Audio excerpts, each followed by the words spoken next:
advise parents that would be really interested in having their children study out there, but they don't know the dynamics. They don't know what to do, where to go, and how to access this information?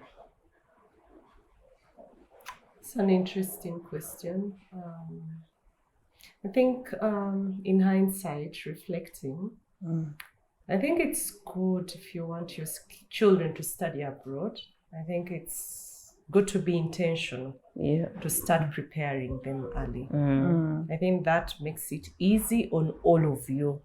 If that is in the plan and you start right away from day one, you're grooming them to go away from home, but not just away and remain in Uganda where you can run quickly and check on them, or them come check on you, but plan for them being away in a place where you're not going to easily access them.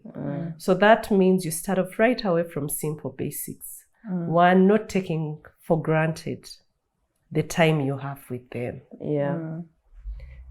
Because when they start studying, a year runs pretty fast. A holiday is just a couple of weeks and they are gone.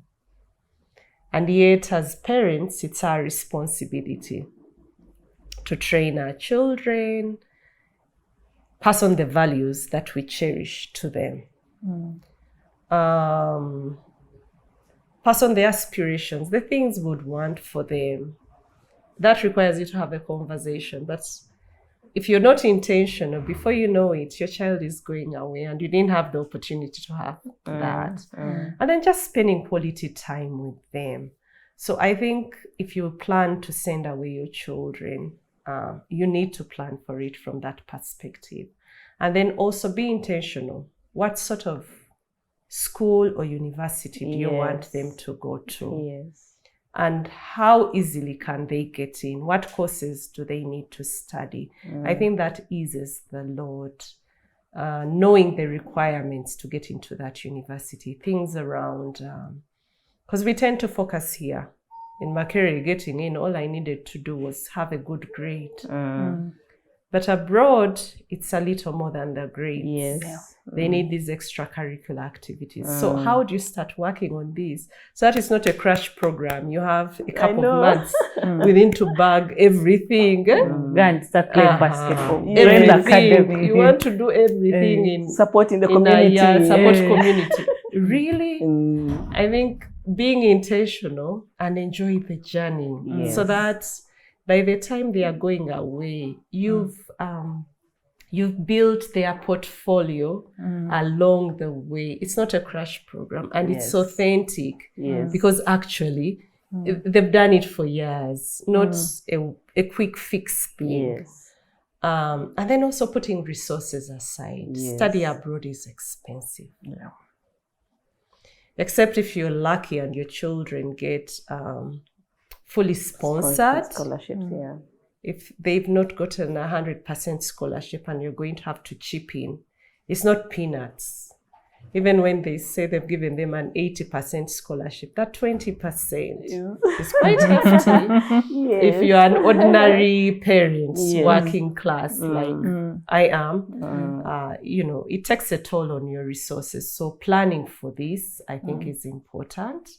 Knowing, the sacrifices you're going to have to make as a family so that it doesn't come to you as a shock or become a catastrophic expenditure. So that suddenly now you've cut off everything just because your child has gone abroad. It becomes a family crisis. If you don't plan, it will end up being a catastrophic expenditure.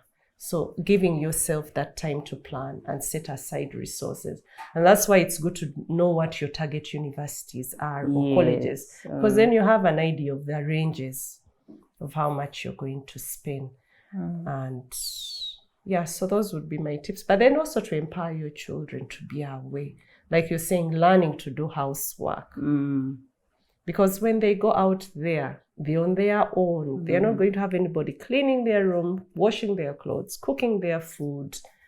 And you can't afford it if you're rich, wealthy, and they can pay for everything well. But for an ordinary parent and child, they need to learn to fend for themselves. So I think it's just being intentional as a parent and also the child. And then the other, I think it's important for the child to want to go and not the parent to force the child. Because I think life out there is not easy. That if the child doesn't want it, when the going gets tough, they will drop out.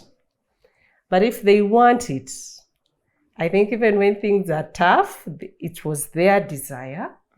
They remember our parents have invested into this. I need to stick in here and make it work. So I think if you want your children to study abroad, you need to engage them and get them to that point where they also actually want to go, and it's not you forcing them.